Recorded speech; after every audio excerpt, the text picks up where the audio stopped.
Salam, selamat pagi Bapak-bapak, ibu-ibu sedulur semuanya. Sehat selalu. Pagi ini saya Pak Iksan mau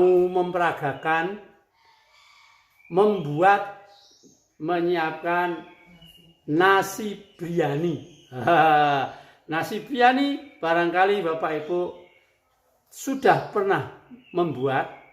Dan bagi yang belum, kali ini saya akan tunjukkan bagaimana menyiapkan nasi biryani yang menurut saya rasanya cukup sensasional. Bagus sekali. Mari. Bahan yang perlu disiapkan, yang pertama bawang putih 4 siung diiris-iris, tambah bombay, bawang bombay yang besar itu 1 saja cukup, juga diiris-iris sampai ya relatif halus lah. Kemudian ada cabai, di situ saya kasih 4 helai cabai merah, tetapi tentu jumlahnya sesuai dengan selera. Cabai hijau pun bagus. Kemudian tambahkan 1 tomat yang juga diiris-iris. Selanjutnya ada daging, ini daging sapi, seharusnya mintanya memang setengah kilogram. Tetapi kami adanya ya tinggal ini yang ada di stok. Lalu kemudian yang penting lagi adalah minyak goreng bisa, atau minyak samin ya, minyak samin ada di supermarket, atau ya Blue Band bisa menjadi alternatif karena terkait dengan kesehatannya, artinya minyak yang dipakai. Dan tentu ada garam meja yang halus itu.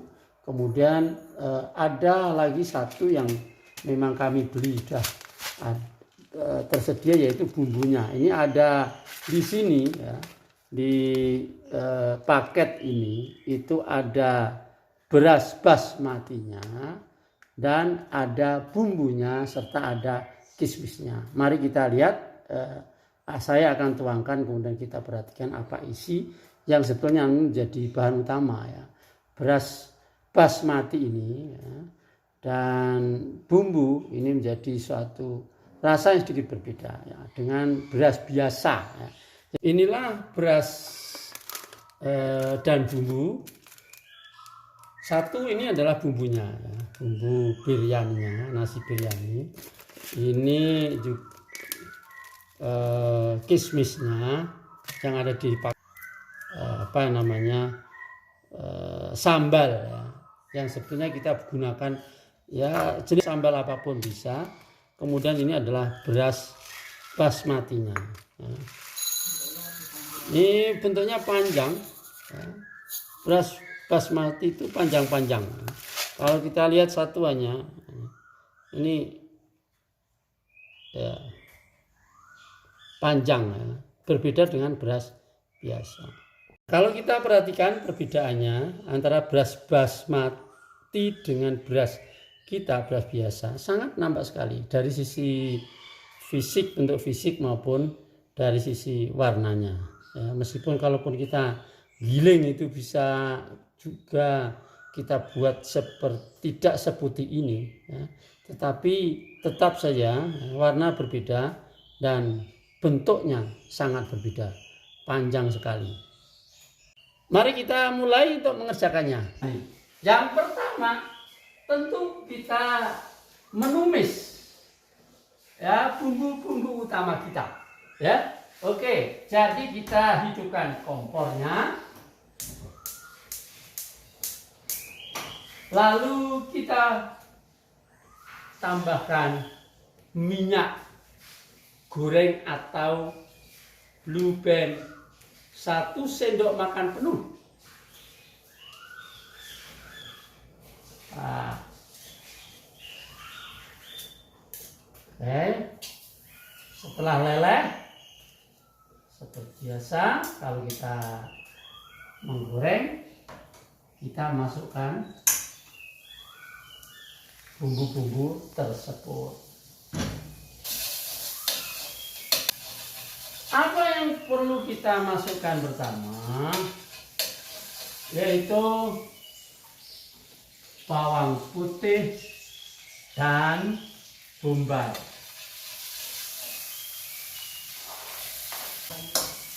Tumis duluan seperti yang tadi saya sampaikan, yaitu bawang putih dan bawang bombay sampai layu dan tercium harum. Wah. Setelah itu baru kemudian kita masukkan cabai dan tomatnya. Kita tunggu beberapa saat. Ini saya rasa sudah siap untuk di tahap berikutnya. Dan ini agak gosong, makanya perlu ditambahkan sedikit, yaitu tambahkan air sedikit untuk menghindari gosong. Langkah selanjutnya adalah memasukkan bumbu biryani separuh, dan kita tetap terus tumis separuh. Mengapa separuh? Ini yang separuh nanti kita masukkan di proses pemasakan, ya. Artinya ketika kita liwet, ya, meskipun kali ini kita menggunakan rice cooker. Nah, penambahannya saat di rice cooker kita. Ya. Selanjutnya kita tambahkan daging yang ada dan tidak lupa tambahkan 2 gelas air atau sekitar 450 ml air. Terus aduk sampai daging itu empuk.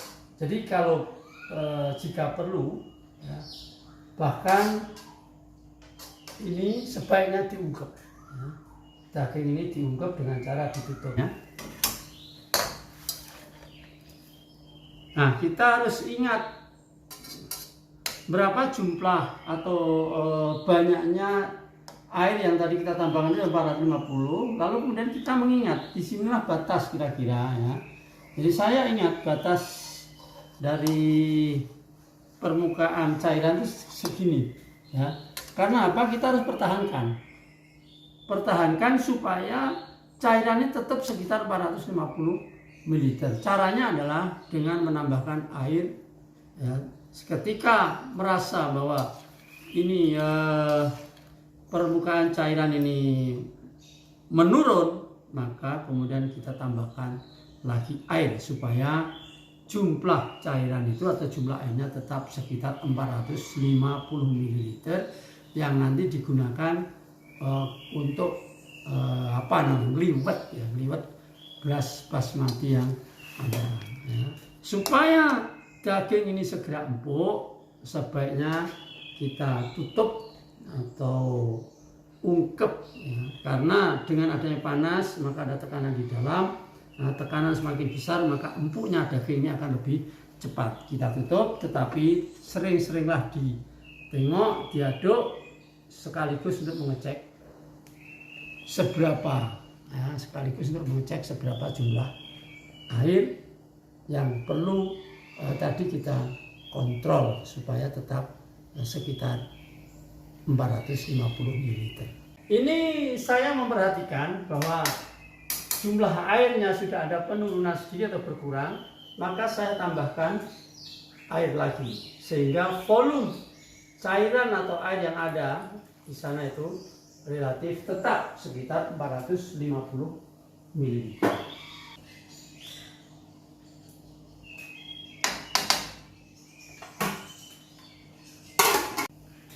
Alhamdulillah, setelah beberapa saat menunggu, dan ternyata sekarang saya telah memperoleh bahwa daging saya sudah empuk. Panjenengan bisa mengeceknya dan mengambil dan memecetnya. Nah, lalu langkah selanjutnya setelah daging ini empuk adalah saya tambahkan beras tersebut, yaitu beras basmati ini ke dalamnya, yang kemudian siap untuk kita masukkan rice cooker setelah kita tunggu beberapa saat.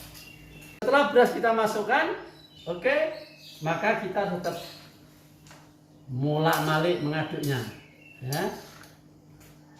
Dan ini tidak perlu lama, hanya beberapa menit saja, ya. kira-kira ya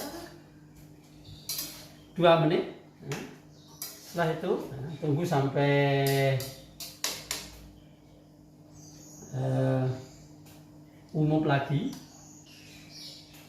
lalu kemudian kita masukkan ke dalam tempat ngeliwetnya atau rice cooker, wadah rice cooker ya, tetap diaduk-aduk, dan saya sudah siapkan wadah beras untuk rice cooker itu.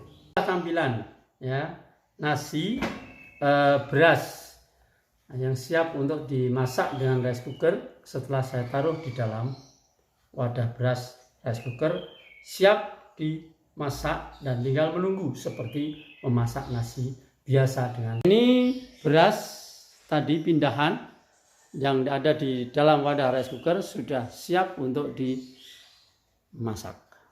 Nah, ini ada tampilannya setelah jadi. Kami berlima, anak-anak semua pulang dan berkumpul. Kita nikmati apa yang sudah saya hasilkan. Oke, mari kita mulai. Sendok masing-masing. Ini yang belum siapa? Ya. Sudah semua. Bismillahirrahmanirrahim. Allahumma barik lana fima razaqtana wa qina adzabannar. Amin. Bismillahirrahmanirrahim.